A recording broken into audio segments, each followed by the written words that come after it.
자, 오늘 이야기해볼 주제는 지금 메뉴에서 활약하고 있는 미드필더 카제미루인데요. 일단 카제미루는 메뉴에 합류한 이후에 항상 높은 명성에 비해서 보여주고 있는 퍼포먼스가 아쉽다 라는 평가를 받긴 했지만 그냥 나름 괜찮은 경기력을 계속 보여줬다고 생각은 해요. 하지만 이번 시즌의 카제미루는 팀에게 없어서는 안 되는 자원이 되었습니다. 그러면 왜 이렇게까지 평가를 받고 있는지 바로 한번 살펴보겠습니다. 지금 아모림 체제에 대해서 리버풀을 상대로 승리했다고 해도 절대 칭찬을 할 수준은 아니라고 생각을 하는데요. 앞으로도 패배하면 곧바로 경질서울이 또 올라올 거고 승리에도 안정감을 찾았다 라는 평가를 지금 당장 받기는 어려울 거예요. 근데 최근에 메뉴 경기를 보면 한 가지 명확한 방향성이 떠오릅니다. 바로 카제미루가 선발로 나설 때 메뉴는 더 많이 승리하고 더 잘 수비한다 라는 건데요. 우선 카제미루가 선발로 나선 경기 기록만 봐도 차이를 한 번에 알 수 있습니다. 6경기 동안 메뉴는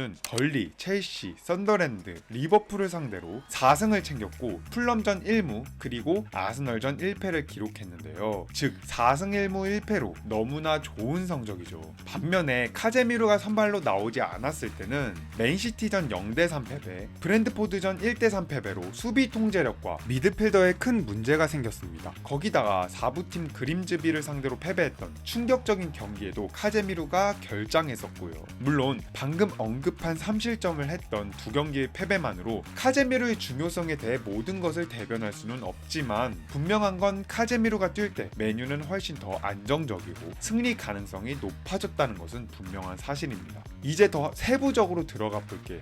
데이터를 살펴보면 카제미루가 뛴 5경기에서 메뉴는 평균 1.93의 기대 득점을 기록했고 1.09의 기대 실점을 허용했습니다. 세트피스를 제외한 오픈 플레이 기준으로는 1.15 기대 득점을 창출했고요. 0.48 기대 실점을 기록했습니다. 즉 세트피스로 상대에게 위협적인 장면을 내준 게 아니라면 카제미루가 뛰었을 때 메뉴가 가져가는 기대 실점은 정말 낮은 수치를 기록하고 있어요. 반면에 카제미루가 결장한 두 경기에서는 오픈 플레이 상황에서 기대 실점이 0.48에서 1.30으로 급등했고요. 모든 걸 포함했을 때 총 기대 실점은 2.00까지 올라갔습니다. 특히 브랜드포드전에서는 정말 극단적으로 말도 안 되는 경기력을 보여주었죠. 메뉴가 부페의 페널티킥을 포함해서 2.08이라는 기대 득점을 만들긴 했지만 2.0이라는 기대 실점을 내줬고 유효 슈팅 기대치는 시즌 최고치인 3.03을 기록했어요. 물론 데이터조차 모든 것을 대변할 수는 없습니다. 예를 들어 벌리전에서 카제미루가 교체되었을 땐 이미 벌리가 수비에 전념을 하고 있었기 때문에 기대 실점이 0으로 아무것도 없었고 맨시티전에서는 카제미루가 이미 0대3 상황에서 투입되었기 때문에 맨시티가 적극적으로 공격에 집중하지 않았기에 카제미루가 들어왔을 때는 기대 실점이 내려갔다 라는 숫자에는 어느 정도 왜곡이 있어요.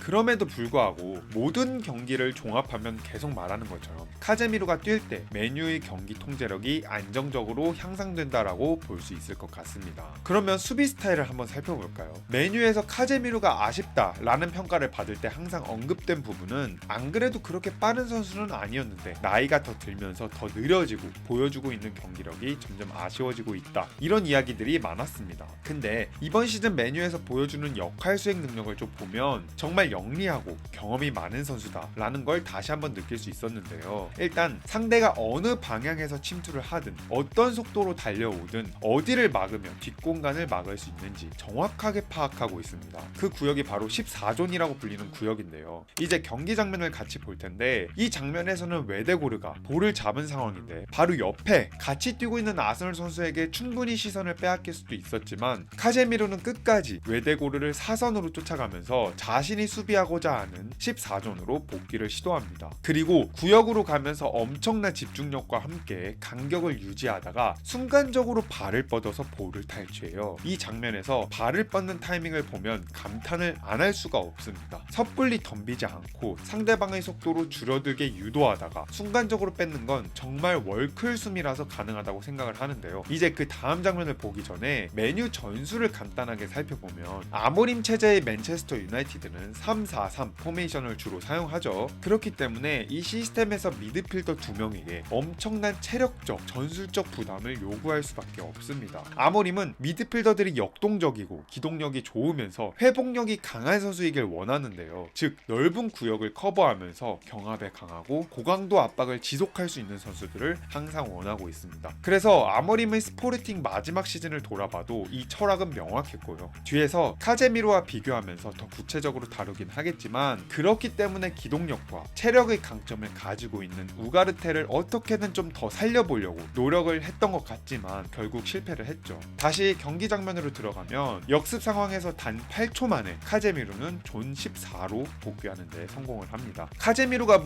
항상 느리다라고 평가를 받긴 하지만 8초 만에 저 지역에서 존 14로 복귀를 한 거는 정말 놀라운 속도라고 봐도 될 것 같아요. 하지만 나이로 인해서 이런 장거리 복귀는 매 경기 자주 하지는 않습니다. 그래서 수비형 미드필더에서 더 큰 축을 담당하고 있는 카제미루에게 더 많은 경기를 기용할 수 없는 이유도 여기 있는 거겠죠. 3-4-3 시스템을 다시 돌아와서 이야기해보면 여기에서는 윙백들이 상대 윙어에게 묶이는 일이 되게 잦기 때문에 결국 전방 3명과 중원 2명만이 넓은 공간을 커버하게 돼요. 이로 인해서 미드필더들은 자주 숫자 열세 속에서 압박을 받게 되고요. 따라서 시스템이 제대로 작동하기 위해서는 아모림은 위험을 미리 예측하고 압박이 뚫렸을 때도 후방을 잘 보호해줄 수 있는 수비형 미드필더가 필수적으로 필요합니다. 근데 지금 카제미루가 분명히 숫자에 열악한 상황에서 모든 공격 상황을 수비하지 못하는 건 당연한 건데 그럼 그럴 때마다 함께 뛰고 있는 미드필더가 수비에 도움을 주어야 합니다. 이건 당연한 거겠죠. 문제는 올 시즌 카제미루랑 함께 뛰고 있는 선수가 브루노 페르난데스예요.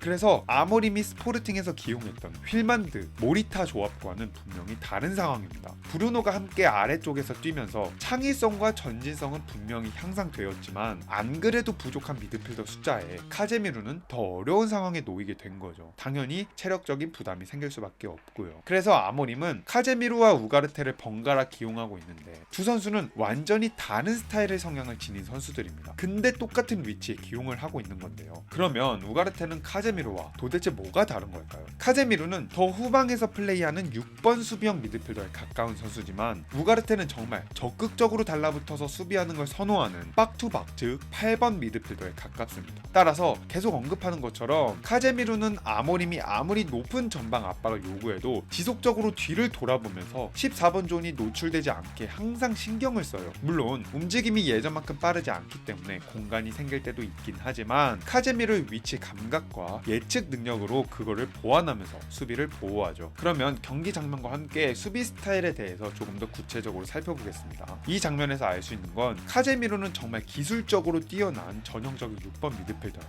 최대한 중앙에서 위치를 잡고 상대 스트라이커나 10번 미드필더의 패스 경로를 차단하려는 모습을 자주 보여줍니다. 현재 위치에서 보면 아스널이 어디로 공격하더라도 쉽게 공간에 복귀할 수 있는 곳을 선점했죠. 반면 우가르테는 전형적인 홀딩형 미드필더라기보다는 끊임없이 뛰고 쫓고 공을 탈취하는 에너지가 되게 넘치는 8번 미드필더입니다. 여길 보시면 패스가 들어올 때 이미 압박을 준비하고 있죠. 공간을 지키려는 카제미루라는 완전히 정반대인 선수입니다. 아니나 다를까 바로 다음 장면에 이미 상대방에게 압박을 가하고 있어요. 우가르테의 장점을 정말 분명해요. 하지만 경기의 리듬을 조율하고 후방에서 경기를 통제하기 위한 피지컬적 우위나 패스 퀄리티를 높게 가져가고 이거는 당연히 부족할 수밖에 없습니다. 그럼 다음 장면도 보면 우가르테는 또 선수 한 명을 집중 밀착해서 수비하려는 모습을 보여주고 있죠. 이런 수비 방식 때문에 옆에 있는 레인더러스는 완전히 프리한 공간을 차지하고 있습니다. 이제 카제미루라면 어디 있었을지 지금 영상을 시청하시는 분들이라면 대충 예측하실 수 있을 것 같은데요. 저 박스 오른쪽에 위치하면서 두 명의 미드필더를 모두 마크하려고 했겠죠. 하지만 우가르테는 약간 더 높은 곳에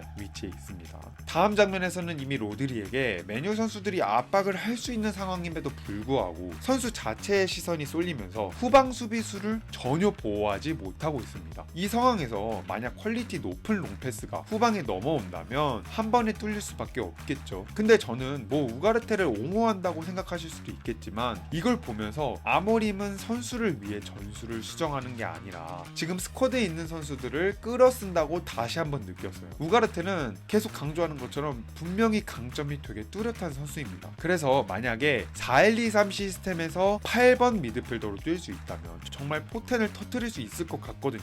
하지만 우가르테가 가지고 있는 능력과는 정반대의 역할을 부여받다 보니까 실수가 더 나올 수밖에 없고 자신감도 떨어질 수밖에 없습니다. 그래서 개인적으로 너무 안타까워요. 거기다가 반대편 짝은 수비에는 거의 도움이 되지 않는 브루노 페르난데스인 상황이고, 그래서 결론을 좀 정리해보면 카제미루가 나왔을 때 메뉴는 훨씬 좋은 성적을 기록하고 있는 것은 맞습니다. 하지만 카제미루가 체력적 혹은 부상이 있을 때 백업으로 뛰고 있는 우가르테는 전혀 맞지 않은 옷을 입고 있다, 이렇게 보시면 될 것 같아요. 근데 저는 카제미루도 이 3백 시스템에서 적합한 선수는 아니라고 생각을 하거든요. 그래서 1월 이적 시장에 아모림 전술에 좀 더 부합한 미드필더 한 명을 꼭 영입해야 되지 않나 싶고요. 어쨌든 현재 카제미루가 나올 때마다 메뉴는 좋은 성적을 기록하고 있고 오랜만에 좋은 흐름을 가져간 만큼 이 분위기를 좀 더 오랫동안 지속했으면 좋겠네요. 그러면 오늘 영상은 여기까지고요. 끝까지 시청해주신 분들 너무 감사합니다.